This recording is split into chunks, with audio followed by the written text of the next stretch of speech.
کوئی بھی community centre ایسا نہیں ہے جہاں پہ راشن ملتا ہو، کپڑے ملتے ہوں، شادیاں ہوتی ہوں، جنازہ گاہ ہو جہاں پہ غسل میت کا انتظام ہو، جہاں پہ یہ سب 27 چیزیں اکٹھی ملتی ہوں۔ بیٹیوں اور بہنوں کی شادی کے لیے پریشان دیکھے ہمارا ظالم سماج اسلامی روایات سے ہٹ کر بیٹی جو ذریعہ رحمت تھی اس کو زحمت بنا کے بیٹھا ہے۔ ایک بیٹے کی شادی کے لیے جو چیزیں چاہیے مسجد کے پاس ہے، مسجد میں ایک بیٹی کی شادی کی میرج ہال بن گیا اور 1 سال کے اندر 80 شادیاں ہو چکی ہیں، اگلے 3 ہفتوں میں 15 شادیاں ہونی ہیں۔ ہم صرف ایک قدم آگے بڑھتے ہیں، ہمیں نظر آتا ہے کہ کوئی ذات ہماری طرف دوڑے چلی آتی ہے۔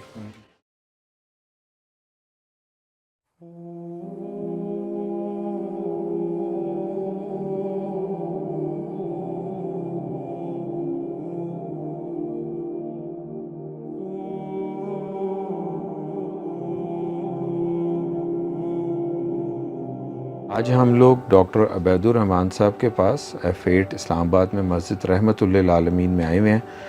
تو ڈاکٹر صاحب یہ سوشل ایکٹیویٹی کا آپ کا سفر شروع کب سے ہوا ہے؟ تھوڑا اس پہ بتائیے ذرا۔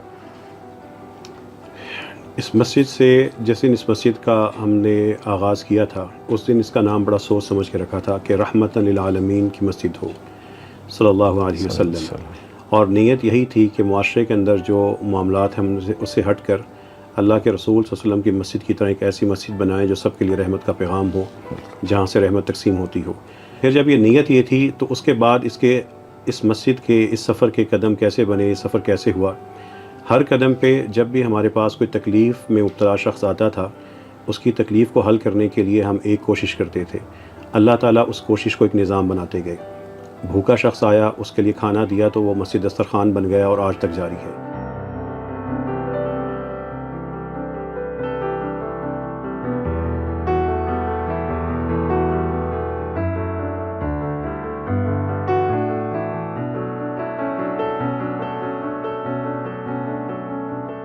تکلیف میں مبتلا شخص آیا، اس نے اپنی تکلیف کی شکایت کی، ڈاکٹر سے رابطہ کیا، مسجد کلینک کھول دیا۔ آج روزانہ یہاں پہ 150 سے زیادہ لوگ کلینک سے علاج کرواتے ہیں۔ جب لوگوں کو علاج تو ان کا چیک اپ تو کر دیا، ان کو دوائی کا محتاج دیکھا، دوائی نہیں خریدتے بلکہ بیماری پالتے ہیں، ہم نے اس کو ایک گولی دی، اللہ تعالیٰ نے مسجد فارمیسی کی شکل میں پورا نظام بنا دیا۔ ہم صرف ایک قدم آگے بڑھتے ہیں، ہمیں نظر آتا ہے کہ کوئی ذات ہماری طرف دوڑے چلی آتی ہے۔ اللہ تعالیٰ کی توفیق سے اسی مسجد رحمت العالمین سے ہم نے چند لوگوں کو بٹھا کے رجسٹر کیا کہ بیوہ ہیں، یتیم ہیں، کے حالات لکھ لیتے ہیں۔ اللہ نے پورا بیت المال بنا دیا جس میں آج 11,000 سے زیادہ مستحق افراد، جس میں 4,000 بیوہ ہیں، 1,000 معذور افراد ہیں، 500 تھیلیسیمیا کے مبتلا بچے ہیں، 500 سے زیادہ کینسر مبتلا لوگ ہیں۔ بیت المال بن چکا ہے، اس کی رجسٹریشن ہو چکی ہے، اس میں مزدور شامل ہیں، مجبور لوگ ہیں۔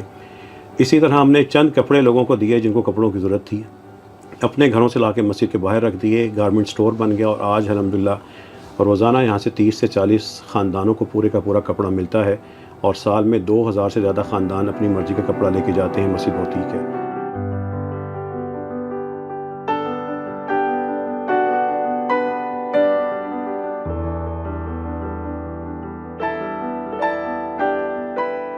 پھر یہ احساس ہوا کہ ہم تو اللہ تعالیٰ سے، اللہ ہمیں بہترین غذا عطا کرتا ہے، لوگوں کو ہم صرف چاول اور دالیں دے رہے ہیں۔ تھوڑا سا گوشت اللہ کی راہ میں دیا تو اللہ نے یہاں پر مسجد گوشت سٹور بنا دیا، روزانہ گوشت آتا ہے اور راشن کے ساتھ اچھا کھانا بھی ان کو مل جاتا ہے۔ وہ لوگ جو واقعتاً ہمارے پاس آ کے بتاتے ہیں کہ ہمیں تو سال بھر کے بعد گوشت ملتا ہے، اب ان کو ہر ہفتے گوشت ملنا شروع ہو چکا ہے، یہ اللہ تعالیٰ کی توفیق ہے۔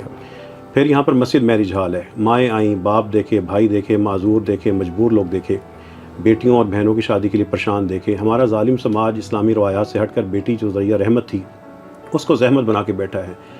ایک ہمارے پاس ہال موجود ہے، ہمارے پاس سب چیزیں موجود ہیں، ایک بیٹے کی شادی کے لیے جو چیزیں چاہیے مسجد کے پاس ہے، مسجد میں ایک بیٹی کی شادی کی میرج ہال بن گیا اور 1 سال کے اندر 80 شادیاں ہو چکی ہیں، اگلے 3 ہفتوں میں 15 شادیاں ہونی ہیں۔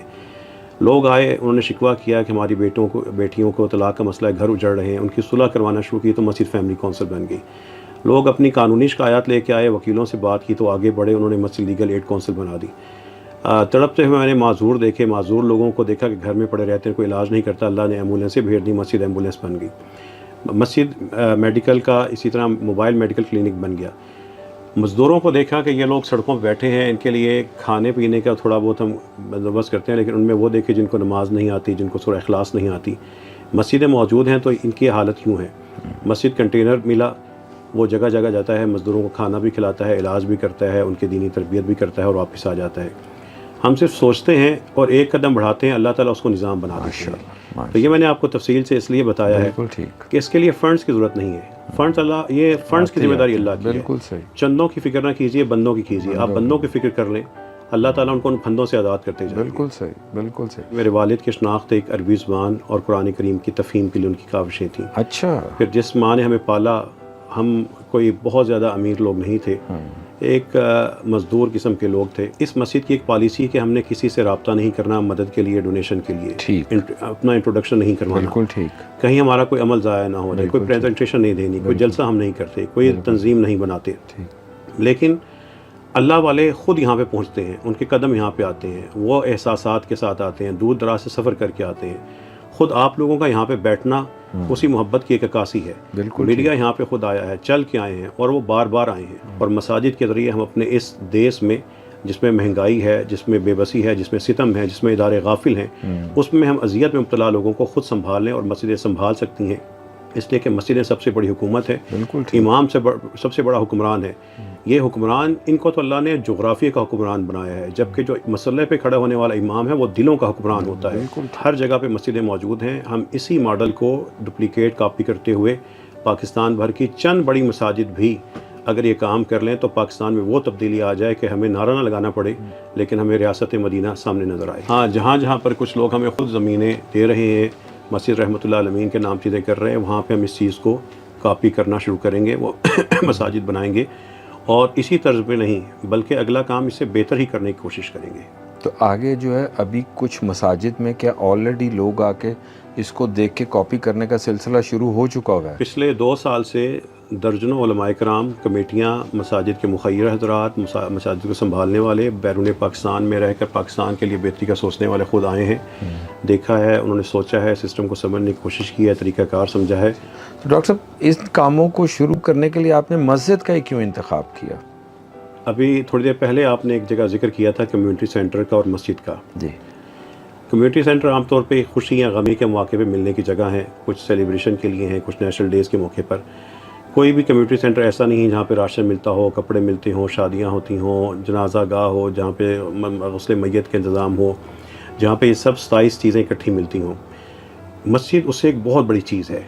کمیونٹی سینٹر تو ان لوگوں کا جن کا کوئی مرکز نہیں, ان کے لیے ایک جگہ ہے. مسلمانوں کا مرکز تو مسجد موجود ہے. بالکل ٹھیک. اب آئیے, مسجد کیوں, آخر مسجد کے ذریعے ایسا کیوں کیا جائے؟ اس لیے کیا جائے کہ ہم ایک زوال میں گری ہوئی قوم ہیں. ہمارا عروج تھا, اس کو اپنا آئینہ بنا لیجئے. اس عروج میں جا کر, اس عروج کے دور میں جا کے اس آئینے میں دیکھیے کہ ہماری مسجد کیسی تھی. آئیے رسول اللہ صلی اللہ علیہ وسلم کی جھلکیاں, ان کی مسجد کی جھلکیاں دیکھتے ہیں. ایک صحابی, حضرت قعیبہ خاتون صحابی, وہ مسجد میں بیٹھ کے لوگوں کا علاج کرتی ہیں. ایک خاتون آتی ہے مسجد میں آ کے اپنے خاوند کے بارے میں شکایت کرتی ہے, اللہ کے رسول صلی اللہ علیہ وسلم اس کو اس کا حق دیتے ہیں. ایک بیٹی آ کے وراثت کے حوالے سے شکوہ مسجد میں آ کے کرتی ہے. حضرت علی خفا ہو کے کہاں جاتے ہیں, ایک مسجد میں جا کے وہاں پہ لیٹے ہوتے ہیں. نبی کریم صلی اللہ علیہ وسلم وہاں پہ جا کے ان کو مناتے ہیں, پیار سے کہتے ہیں قم یا ابا تراب. ایک صحابی نماز کے وقت کے علاوہ پریشان حال آ کے بیٹھے ہوئے تھے, کہاں, مسجد میں. اللہ کے رسول صلی اللہ علیہ وسلم پوچھتے ہیں کہ یہاں پہ نماز کا وقت نہیں, کیوں بیٹھے ہو؟ کہتے ہیں پریشان ہوں, قرضے ہیں. آپ ان کو ایک دعا بتاتے ہیں. وہ دعا کہاں بتائی تھی؟ مسجد میں. وہ پریشان حال صحابی مسجد میں تھے. ایک قیدی آتا ہے, اس کو اللہ کے رسول صلی اللہ علیہ وسلم اسی طرح کے ایک ستون کے ساتھ باندھ دیتے ہیں. وہ کہاں باندھا تھا؟ مسجد کے اندر تھی. اسامہ کا لشکر کہاں ترتیب پایا تھا؟ مسجد میں ہوا تھا. یہ مرکزیت کسی اور جگہ کو حاصل تو بتا دیجئے. کوئی بیوہ, یتیم, مجبور, معذور مسجد کے دروازے تک بے خوف بلا جھجک چل کے آئے گا. کسی کوٹھی پر, کسی ٹرسٹ کے دروازے پر, کسی بلڈنگ پہ, کسی سیٹ کے دروازے پہ 2-4 جائیں گے, 95 گھر بیٹھے رہ جائیں گے. ڈاکٹر صاحب, تھوڑا سا انٹروڈکشن اپنے والد صاحب کا بھی کروائیں. علمی حلقے اور دینی حلقے جانتے ہیں کہ مولانا محمد بشیر سیالکوٹی رحمہ اللہ عربی زبان کے حوالے سے پاکستان میں ایک منفرد نام ہے. 1960 سے اپنی تعلیم کی تکمیل سے لے کے 2016 تک اپنی وفات تک دینی مدارس میں جا کر, سرکاری سطح پہ جا کر عربی زبان کو اچھے طریقے سے پڑھائیں, پرانے طریقے سے نہ پڑھائیں, مشکل نہ بنائیں, گرامر گردانوں میں نہ الجھائیں, بچوں کو مدارس سے نہ بھگائیں.